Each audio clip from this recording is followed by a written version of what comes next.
ഒടുവിൽ കേരളത്തിലെ കമ്മികളും സുഡാപ്പികളും കാത്തിരുന്ന ആ റിപ്പോർട്ട് എത്തിയിരിക്കുകയാണ്. ഏത് റിപ്പോർട്ടാണെന്നല്ലേ അത്? സന്തോഷ സൂചികയുടെ റിപ്പോർട്ടാണ്.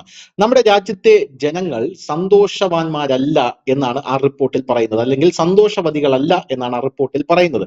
ഇതാണ് ഇവിടെയുള്ള കമ്മികൾക്കും സുഡാപ്പികൾക്കും യഥാർത്ഥത്തിൽ ആവശ്യമായിട്ടുള്ള കാര്യവും. നിങ്ങൾക്ക് ചിരി വരികയില്ലെങ്കിൽ നമ്മുടെ രാജ്യത്തിന് മുന്നിൽ, അതായത് ഏറ്റവും കൂടുതൽ സന്തോഷമുള്ള ജനത ആരൊക്കെയാണ് എന്ന ആ റിപ്പോർട്ടിൽ പറയുന്നത് ഞാനൊന്ന് വായിക്കാം.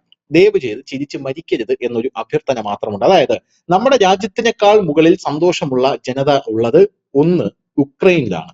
ഉക്രൈനെ കുറിച്ച് നമുക്കറിയാം. ഉക്രൈൻ എന്ന് പറയുന്നത് ഇപ്പോൾ യുദ്ധം കൊണ്ട് തകർന്ന് തരിപ്പണമായി കഞ്ഞി കുടിക്കാൻ പോലും വകയില്ലാതെ കിടക്കുന്ന ഒരു രാജ്യമാണ് നമുക്ക് എല്ലാവർക്കും അറിയാം. നേരത്തെയും സമാനമായ രീതിയിൽ സന്തോഷ സൂചിക പട്ടിക വന്നപ്പോൾ വലിയ രീതിയിൽ നമ്മളത് ചർച്ച ചെയ്തതാണ്. അന്ന് ഇന്ത്യ ബംഗ്ലാദേശിനും ശ്രീലങ്കയ്ക്കും പാകിസ്ഥാനും താഴെയായിരുന്നു. അതായത് കലാപകലുഷിതമായിട്ടുള്ള ശ്രീലങ്കയിലുള്ള ജനങ്ങൾ ഇന്ത്യയെക്കാട്ടിലും സന്തോഷിക്കുന്നു എന്നാണ് ആ ഇൻഡെക്സ്, ഹാപ്പിനെസ് ഇൻഡെക്സിൽ പറയുന്നത്.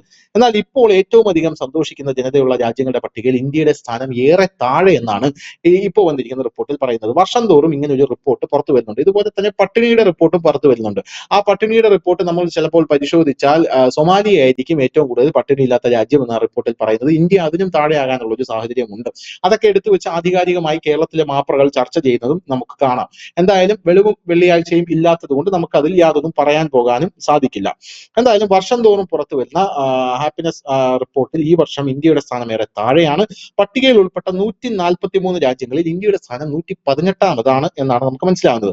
കഴിഞ്ഞ വർഷം ഇന്ത്യയുടെ സ്ഥാനം 126 ആയിരുന്നു. എന്തായാലും യുദ്ധഭീതി ഒഴിയാത്ത യുക്രൈനും പാകിസ്ഥാനും നേപ്പാളിനും താഴെയാണ് ഇന്ത്യയുടെ സ്ഥാനം എന്നുള്ളതാണ് ഇതിൽ ഏറ്റവും രസകരമായിട്ടുള്ള ഒരു കാര്യം എന്ന് പറയുന്നത്.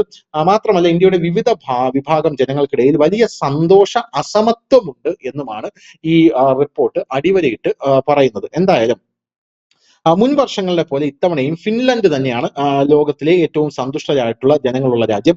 ഇത് തുടർച്ചയായ 8ാം വർഷമാണ് ഫിൻലൻഡ് ഈ നേട്ടം കൈവരിക്കുന്നത് എന്നാണ് നമുക്ക് മനസ്സിലാക്കാൻ സാധിക്കുന്നത്. സന്തോഷത്തിനുള്ള ഇന്ത്യയുടെ ഈ വർഷത്തെ സ്കോർ മുൻപത്തെക്കാളും മെച്ചപ്പെട്ടിട്ടുണ്ട് എന്നും പറയുന്നു. 4.389 പോയിന്റുകളാണ് രാജ്യം നേടിയിരിക്കുന്നത്. പ്രതിശീർഷ വരുമാനം, ആരോഗ്യം, ആയുർദൈർഘ്യം, സ്വന്തം ജീവിതത്തിൽ സ്വയം തീരുമാനങ്ങൾ എടുക്കാനുള്ള സ്വാതന്ത്ര്യം, അവസര സമത്വം, സഹജീവികളോടുള്ള ഇടപെടൽ, അഴിമതി, സാമൂഹ്യ സുരക്ഷ തുടങ്ങിയ നിരവധി ഘടകങ്ങൾ വിലയിരുത്തിയാണ് പട്ടിക തയ്യാറാക്കിയിരിക്കുന്നത് എന്നാണ് നമുക്ക് മനസ്സിലാകുന്നത്. ഇതിൽ ഏറ്റവും രസകരം എന്ന് പറയുന്നത് ഇന്ത്യയെക്കാട്ടിലും മുകളിലാണ് പാകിസ്ഥാനിൽ ജനങ്ങൾ സന്തോഷിക്കുന്നു എന്ന് ഈ റിപ്പോർട്ട് പറയുന്നത്. ഇതിൽ ഈ റിപ്പോർട്ട് കണക്കാക്കിയിരിക്കുന്നത് ഒന്നാമത് സ്വാതന്ത്ര്യമാണ്. പാകിസ്ഥാനിലെ ജനങ്ങൾ സ്വാതന്ത്ര്യം കൊണ്ട് തുള്ളിച്ചാടുകയാണ്.